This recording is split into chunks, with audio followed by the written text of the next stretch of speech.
बिस्मिल्लाहिर्रहमानिर्रहीम अस्सलाम वालेकुम। Hope you all are fine. Welcome to my YouTube channel study हो रहा। हम लोगों ने न्यूमेरिकल्स किए थे फर्स्ट ईयर के चैप्टर 2 के फ़िज़िक्स के। तो अब हम लोगों ने उसके न्यूमेरिकल्स आगे कंप्लीट करने, हमने 2.9 तक कर लिए थे। अब हम 2.10 तक करेंगे इसको। अब यहाँ पर देखिए हमारे पास क्या स्टेटमेंट दी गई है 2.10 में। वो कहते हैं a trolley mass 1.0 kg moving with velocity 1.0 metre पर सेकेंड। मैस दिया गया है, वेलोसिटी दी गई है। अब देखें जो 1.0 है ना, तो पॉइंट के पास ज़ीरो की कोई वैल्यू नहीं थी, हम इसको 1 कंसीडर कर सकते हैं। ठीक है। अब यहाँ पर वो क्या कहते हैं आगे, after collision the first trolley comes at rest whereas the second start move. यानी कि वो कोलिजन के बाद वो कहते हैं कि फ़र्स्ट ट्रॉली जो है वो रेस्ट पे आ जाएगी, ठीक है, और सेकंड ट्रॉली जो है वो स्टार्ट हो जाएगी, वेलोसिटी उसकी 1.0 हो जाएगी। पहले वो m1 की वैल्यू बता रहे हैं कि जो है वो kg है 1, और यहाँ पे वेलोसिटी बता रहे हैं 1.0 मीटर पर सेकेंड है, लेकिन ये v1 है। आफ्टर कोलिजन v2 हो जाएगी 1 पे, और वो जो v1 होगी वो रेस्ट पे आ जाएगी। ठीक है। तो हम लोगों ने ये दो कंडीशंस हैं वो करनी है। सेकंड में वो क्या कहते हैं, सेकंड में वो कह रहे हैं after the collision they stick together and move away with a velocity 0.5 metre पर second, show that it is an example of an inelastic collision. पहले जो है हमने इलास्टिक कोलिजन बतानी है, और सेकंड में हमने इन इलास्टिक कोलिजन बतानी है। तो लेट्स स्टार्ट। अब हम देख लेते हैं इसमें क्या कह रहे हैं वो। यहाँ पर देखें न्यूमेरिकल हमें दिया गया है 2.10। इसके अंदर वो क्या कहते हैं, m1 जो है वो हमारे पास m2 के इक्वल होगा, क्योंकि एक ही मैस दिया गया है, तो ये दोनों इक्वल ही हैं 1.0 kg के। v1 जो है वो 1.0 मीटर पर सेकेंड दिया गया है, जबकि जो v2 है वो हमारे पास दी गई है 0। सही है। और तो हमारे पास यहाँ पर प्रूफ क्या करना है, कोलिजन इज इलास्टिक और कोलिजन इन इलास्टिक। तो ये दोनों हम प्रूफ करेंगे कैसे। कंजर्वेशन ऑफ मोमेंटम हमें पता है m1 v1 plus m2 v2 is equal to m1 plus m2 into v। अगर v यहीं पे रह जाता तो ये m1 प्लस m2 इसके नीचे आके डिवाइड हो जाता है। ठीक है। सेकंड हमारे पास फॉर्मूला है काइनेटिक एनर्जी का, हाफ mv², वो लगाएंगे। अच्छा, अब यहाँ पे सोल्यूशन देखने क्या है, आफ्टर कोलिजन। आफ्टर कोलिजन में हमारे पास क्या था कि v1 जो है वो 0 हो जाएगा, और v2 जो है वो 1.0 मीटर पर सेकेंड हो जाएगा। ठीक है। तो यहाँ पर इनिशियल मोमेंटम हमारे पास p है, p हम लिखेंगे और फॉर्मूला में पुट कर देंगे सिंपली। 1 आ जाएगा, v1 भी 1 है, वैल्यूज़ को हम पुट कर देंगे, v2 0 आएगी। सही है। यहाँ पे p जो है हमारे पास 1 रह जाएगा, ये 0 हो जाता है। काइनेटिक एनर्जी हाफ mv² होता है, तो m और v दोनों ही हमारे पास 1.0 थे, तो 1 लिखेंगे, और यहाँ से काइनेटिक एनर्जी हम सिंपली निकाल लेंगे। ठीक है। यहाँ तक जी हमारे पास यहाँ पे इसका पार्ट 1 कंप्लीट हुआ। अब यहाँ पर देखें उन्होंने क्या कहा कि काइनेटिक एनर्जी जो है वो सेम थी, यानी कोलिजन से पहले भी और कोलिजन के बाद भी। तो यहाँ पर प्रूव हो गया कि जो ये 1 वाला पार्ट था, काइनेटिक एनर्जी जो है वो कंजर्व थी, तो यहाँ पर जो है वो इलास्टिक ही रहेगी, ये प्रूव हो गया। अब इन इलास्टिक की बात करते हैं। यहाँ पे हमने प्रूव करना था इसको इन इलास्टिक में। तो यहाँ पे हमारे पास v is equal to 0.5 metre पर सेकेंड है। ठीक है। उन्होंने यहाँ पे बताई थी हमें स्टेटमेंट में कि जो हमारे पास v है ना वो 0.5 मीटर पर सेकेंड है, तो हमने यहाँ पर 0.5 मीटर पर सेकेंड ले लिया। ठीक है। फाइनल मोमेंटम आ जाएगा p is equal to m1 plus m2 into तो यहाँ पे m1 प्लस m2 जो है वो हमारे पास 1 और 1 ही आएगा, v जो है हमारे पास 0.5 आ जाएगा, तो यहाँ से ये भी जो है हमारे पास 1 आएगा। फिर उसके बाद जो है, क्योंकि ये 1 + 1 2 होता है, 2 को मल्टीप्लाई करेंगे 0.5 से, तो यहाँ पे 1 आता है। फिर उसके बाद हाफ mv² निकालेंगे, तो वैल्यूज़ को पुट करने से हमारे पास 0.25 जॉल आ जाएगा। अब यहाँ पे देखिए काइनेटिक एनर्जी जो है वो थोड़ी सी डिक्रीज़ हो जाएगी, लॉस्ट हो जाएगी आफ्टर कोलिजन। तो ये इन इलास्टिक कंडीशन है, ठीक है, वो इलास्टिक नहीं रहेगी। तो यहाँ पे हमारे पास प्रूव हो गया और हमारे पास यहाँ पे 2.10 जो है न्यूमेरिकल वो कंप्लीट हो गया है, ठीक है।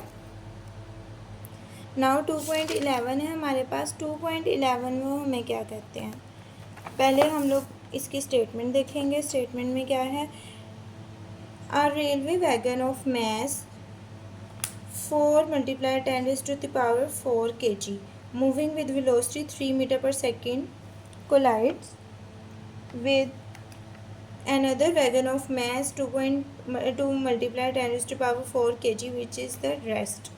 अब यहाँ पे देख लें हमारे पास दो मैस हैं, एक मैस ये वाला दिया गया है, दूसरा मैस हमारे पास ये दिया गया है, सही है। तो यहाँ पर जो है वो इसके साथ वेलोसिटी 3 कह रहे हैं और इस पे रेस्ट पे है, ठीक है। तो m1 v1 और वो हमारे पास आएगा m2 v2 ये वाला। तो यहाँ पर देखिए हमारे पास m1 जो है वो ये है, m2 भी दिया गया है, v1 ये है, v2 ये है। सिंपली आपने इस फॉर्मूला में पुट करना है m1 v1 plus m2 v2 is equal to m1 plus m2 into v होता है, सही है। तो यहाँ पर जो है हम इसको लिखेंगे। तो यहाँ पर हमारे पास वेलोसिटी जो है वो कंबाइंड वेलोसिटी हमने फाइंड करनी है v, ठीक है। इस फॉर्मूला में हमने पुट कर दिया तो हमारे पास m1 जो था वो ये था, ठीक है। फिर v जो है हमारे पास वो v1 जो है वो 3 थी, ठीक है। m2 भी आ गया और इसकी वैल्यूज़ को हमने पुट कर दी। यहाँ पे भी हम पुट करेंगे, v हमारे पास नहीं है तो हम v लिख देंगे, ठीक है, क्योंकि हमने फाइंड करना है। यहाँ पर इसकी वैल्यू 0 हो जाएगी, 0 से मल्टीप्लाई करने से, ठीक है। तो हम इसको 0 ही रहने देंगे। तो 0 प्लस कुछ भी नहीं होता है। यहाँ पे जो हमारे पास ये था 4 3 ज़ा 12 और मल्टीप्लाई 10 raised to power 4 आ गई, ठीक है। इसके साथ मैंने इसका यूनिट यहाँ पे मेंशन नहीं किया, ये kg है, ये मीटर पर सेकंड है, ये तो kg मीटर पर सेकंड हो जाएगा, ठीक है। यहाँ पर प्लस ये 0 आ जाएगा। फिर उसके बाद यहाँ पर देखें तो ये 4 + 2 6 होते हैं और यहाँ से 10 raised to power 4 हमने निकाल लिया तो kg ऐसे आ गया, ठीक है। अब हमारे पास यहाँ पे देखें तो ये एज इट इज़ रहेगा, प्लस 0 करने से ये एज इट इज़ ही रहेगा। ये वाली वैल्यू जो है ये मल्टीप्लाई हो रही है, इधर आके नीचे डिवाइड हो जाएगी, तो हम इसको डिवाइड कर देंगे और v इधर ही रह जाएगा, ठीक है। तो v इज़ इक्वल टू यहाँ पर से देखें 10 raised to power 4 10 raised to power 4 cancel और यहाँ से kg भी एक दूसरे के साथ कैंसिल हो रहे हैं, ठीक है। तो ये हमने कैंसिल कर दिए। तो यहाँ पे हमारे पास क्या बचा, मीटर पर सेकंड और 12/6। तो 6 1 ज़ा 6 और 6 2 ज़ा 12। तो यहाँ पे v is equal to 2 metre पर सेकंड आ गया। तो ये 2.11 यहाँ पे हमारे पास कंप्लीट हो गया। नाउ 2.12 में वो क्या कहते हैं, a car with mass 575 kg moving at 15.0 metre पर सेकंड, यानी कि ये 15 ही है। मैस आ गया, वेलोसिटी आ गई। Smashes into the rear end of a car with mass 1575 kg। अब यहाँ पे एक और मैस आ गया, मूविंग एट 5 मीटर पर सेकेंड, वेलोसिटी आ गई इन द सेम डायरेक्शन। यहाँ पे भी हमारे पास a है और b है, हमने फाइंड करना है एक फाइनल वेलोसिटी और एक kinetic energy lost in the collision, यानी कि लॉस्ट इन द कोलिजन में वो चेंज हो रही है। तो ये हम देख लेते हैं काइनेटिक एनर्जी और फाइनल वेलोसिटी। नाउ m1 है, m2 भी है, v1 भी है, v2 भी है। हमने ये फाइंड करना था। फॉर्मूला हमारे पास ये आएगा m1 v1 m2 v2 over m1 v1 और यहाँ पर vf जो है वो फाइनल वेलोसिटी कहलाएगा। Law of conservation of momentum आपने पढ़ा।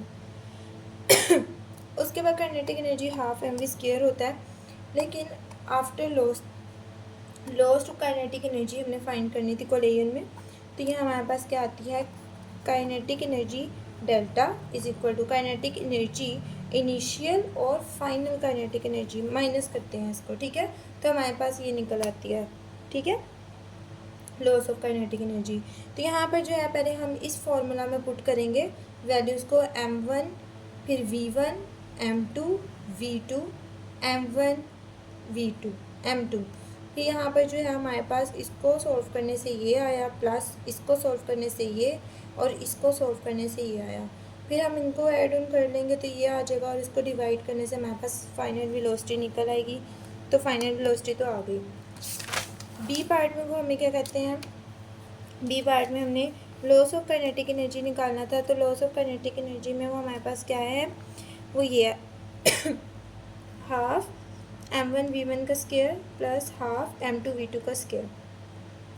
तो इनिशियल में हमारे पास आएगी, फिर फाइनल में आएगी, ठीक है, फिर हम इसको माइनस कर सकते हैं ना। तो इनिशियल और फाइनल निकालने के लिए हमें फॉर्मूला अप्लाई करना है। फिर हाफ m1v1 स्क्वायर, ये ऐसी वैल्यूज़ को पुट करना है, इतने का आंसर ये आएगा। फिर इसको आंसर करेंगे, सम करेंगे, हमारे पास ये आ गया इनिशियल काइनेटिक एनर्जी। फिर हम लोगों ने half m1 plus m2 vf square लगाया। अब यहाँ पर जो है m1 प्लस m2 ये आ गया, ठीक है, हाफ आ गया। तो यहाँ पर से हम लोग जब इसको प्लस माइनस करेंगे, प्लस करेंगे तो हमारे पास यहाँ पे फाइनल काइनेटिक एनर्जी आ जाएगी, ठीक है।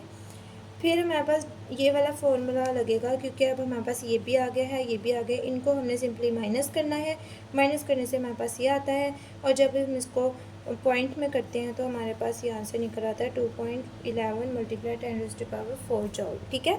तो यहाँ पर हमारे पास चैप्टर 2 के न्यूमेरिकल्स कंप्लीट हो चुके हैं, और अब अगली वीडियो में जो है चैप्टर 3 के साथ मिलेंगे हम, जिसके हम न्यूमेरिकल्स करेंगे। तो ये थे जी हमारे न्यूमेरिकल्स चैप्टर 2 के। तो आप लोगों को मेरी वीडियो पसंद आई हो तो प्लीज़ लाइक कीजिएगा, शेयर कीजिए, सब्सक्राइब कीजिए। आप लोगों को टाइम पे मेरी वीडियोस मिलती रहेंगी। ओके, अल्लाह हाफिज़।